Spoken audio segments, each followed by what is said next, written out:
Bismillahirrahmanirrahim. Assalamualaikum warahmatullahi wabarakatuh.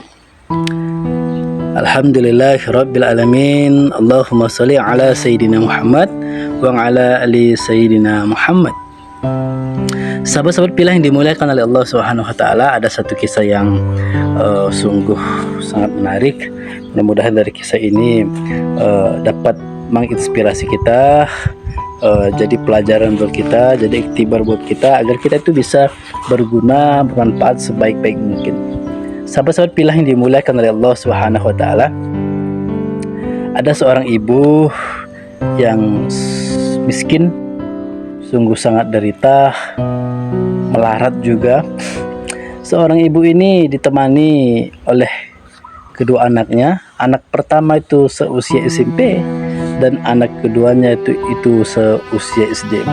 Sahabat-sahabat pilih yang dimuliakan oleh Allah Subhanahu wa taala, kedua anaknya ini sudah tidak bersekolah lagi karena memang kondisi perekonomian mereka memang tidak memadai untuk menyekolahkan kedua anaknya.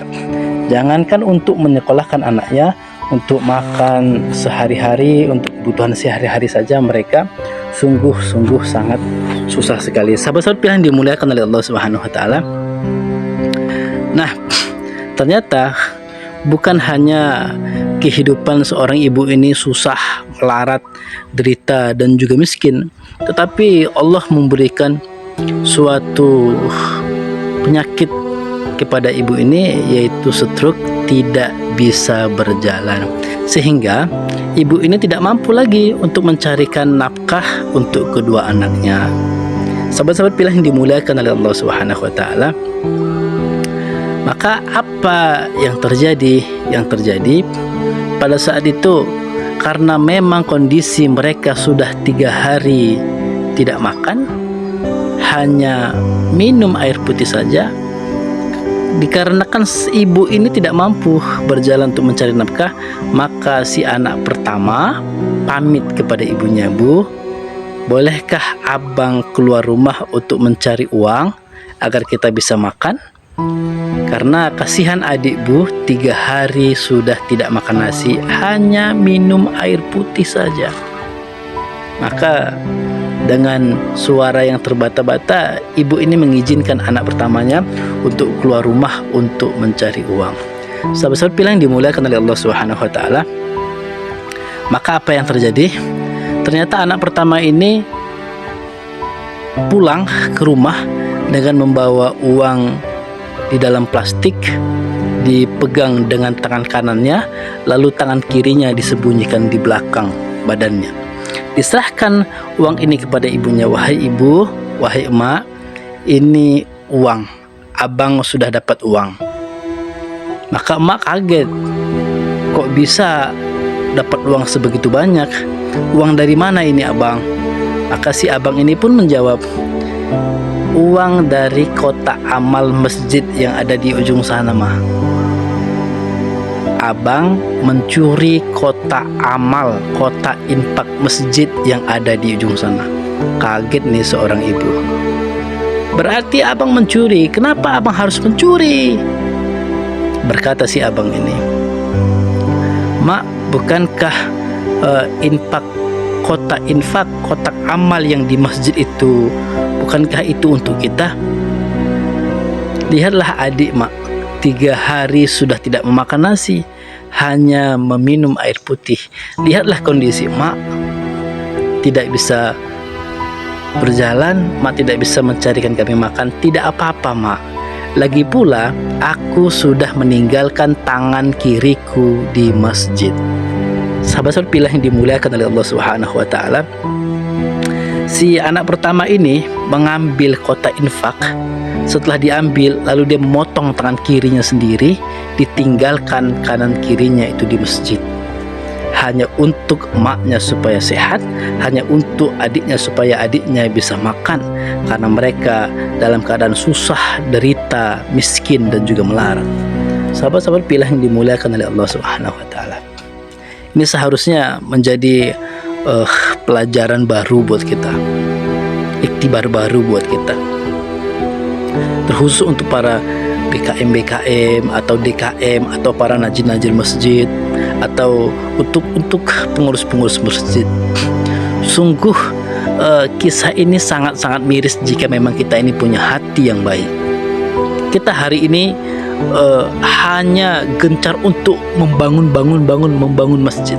Kita hari ini hanya gencar untuk memegah-megahkan masjid. Kita hari ini gemar hanya untuk menumpuk kas masjid. Kita tidak memikirkan bagaimana fakir, miskin, yatim, piatu, kaum duafa yang ada di sekitar masjid, yang ada di kampung itu.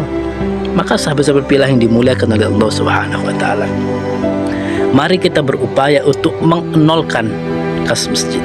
Gunakan uang itu untuk kemaslahatan umat. Maka kita para pengurus, jika kita tidak menggunakan uang infak masjid ini, maka apa gunanya kita? Bukankah orang yang berinfak di masjid itu supaya infaknya itu bisa digunakan segera mungkin supaya bisa digunakan? Tetapi apa yang terjadi? Banyak di antara kita malah menumpuk kas masjid, malah menumpuk sedekah infak orang supaya saldo masjid itu banyak. Sahabat-sahabat pilihan yang dimuliakan oleh Allah Subhanahu wa taala, jika kita tidak langsung menggunakan sedekah atau infak orang, maka kita sama saja menjolimi orang yang sedang berinfak.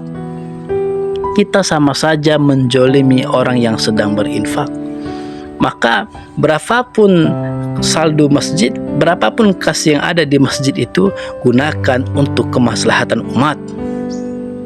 Gunakan untuk kemaslahatan umat.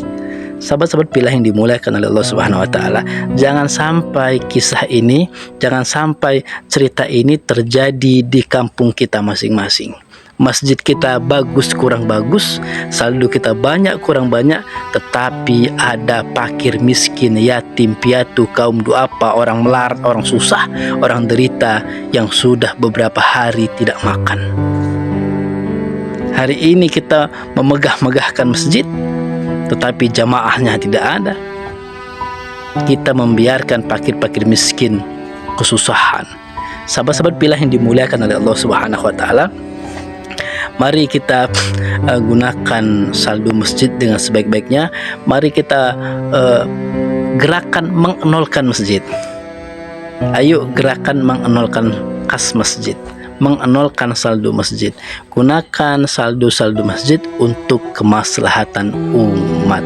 Sahabat-sahabat pilihan yang dimuliakan oleh Allah Subhanahu wa taala, mudah-mudahan menjadi pelajaran baru buat kita agar kita tidak salah melangkah, agar kita tidak salah berbuat.